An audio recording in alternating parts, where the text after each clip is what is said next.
Bismillahirrahmanirrahim. Assalamualaikum warahmatullahi wabarakatuh.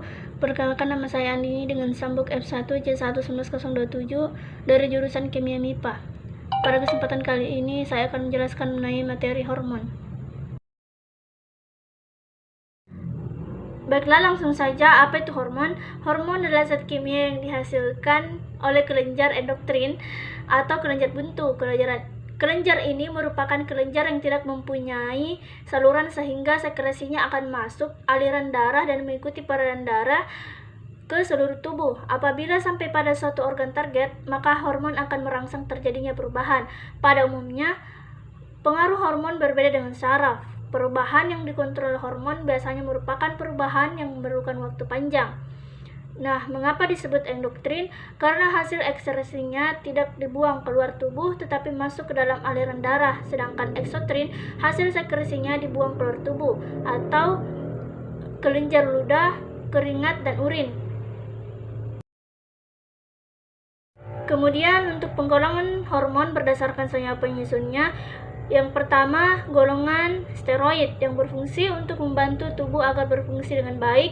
Yang termasuk golongan ini adalah turunan dari kolesterol atau androgen, estrogen, dan adrenokortikoid. Kemudian golongan eikosanoid, yaitu golongan dari asam arachidonat. Kemudian golongan derivat asam amino dengan molekul yang kecil, yang termasuk golongan ini adalah tiroid, katekolamin, epinefrin, dan tiroksin. Kemudian untuk golongan polipeptida atau protein, yaitu insulin, glukagon, oksitosin, vasoperin, hormon yang dikeluarkan oleh mukosa usus, dan lain-lainnya. Contoh hormon dan rumus strukturnya, yang pertama itu hormon steroid. Salah satu contohnya yaitu kortisol dengan rumus kimia CD1H30O5. Rumus strukturnya dapat dilihat pada gambar. Hormon ini adalah prostaglandin atau A2 yang memiliki rumus kimia C20H32O5. Contohnya yaitu metionin dengan rumus kimia C12H11NO2S.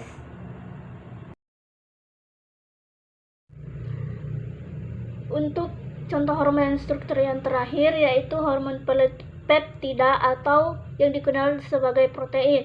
Salah satu contohnya yaitu oksitosin dengan rumus kimia C43N12S2. Ini adalah hormon pada manusia, salah satunya itu serotonin dengan rumus kimia C10H12N2O. Hormon serotonin termasuk dalam hormon manusia, tepatnya pada saraf manusia, diproduksi di saluran pencernaan. Hormon ini berperan aktif dalam pengiriman pesan emosi, hasrat, dan keinginan yang diwujudkan dalam beberapa sikap sosial.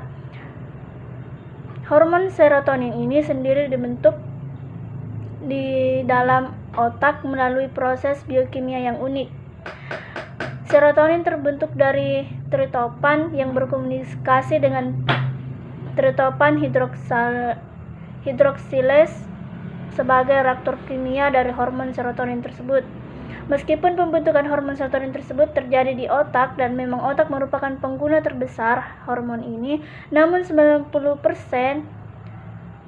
serotonin ini ditemukan di saluran pencernaan dan di sel dalam darah.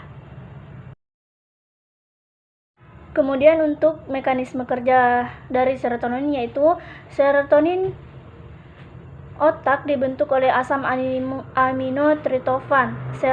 Sel otak memproduksi zat kimia penghantar saraf tersebut dari asam amino, suatu zat gizi sederhana yang menjadi komponen protein. Ada dua zat asam amino yang berperan dalam pembentukan zat kimia penghantar saraf dan otak yang mempengaruhi suasana hati dan perilaku, yaitu triptofan dan tirosin. Asupan triptofan oleh tubuh akan diubah menjadi serotonin. Satu-satunya amino esensial yang dapat diubah oleh tubuh menjadi serotonin. Yang dimaksud dengan asam amino esensial yakni asam amino yang dapat dihasilkan oleh tubuh kita sehingga sumber harus diperoleh dari luar, yakni melalui makanan yang kita konsumsi. Nah, hormon pada tumbuhan ini salah satu contohnya yaitu sitokinin atau golongan dari sitokinin, turunan dari adenin. Kemudian sitokinin adalah salah satu ZPT, zat pendorong tumbuh, berperan dalam pemicu tumbuhan pada tumbuhan yang mendorong pembelahan atau sitokinesis. Ahli biologi tumbuhan menyebutkan bahwa hormon ini dapat mendukung proses tumbuhan, perkembangan, diferensiasi, dan pembelahan sel tanaman. Sitokinin juga mampu mengontrol proses kemunduran penyebab kematian sel-sel tanaman dengan baik, sehingga penuaan daun, bunga, dan buah menjadi tertunda. Proses penuaan daun sendiri melibatkan pengurangan klorofil dari protein, hasilnya akan diangkut oleh floem ke jaringan meristem atau bagian lain yang membutuhkan. Mekanisme kerja dari hormon sitokinin adalah merangsang pembelahan sel pada kultur jaringan, empulur tembakau seperti kedelai, media aseptik pada medium agar dengan auksin dan hara atau kalus. Kemudian media dan sitokinin akan menghasilkan pembentukan kalus terpacu.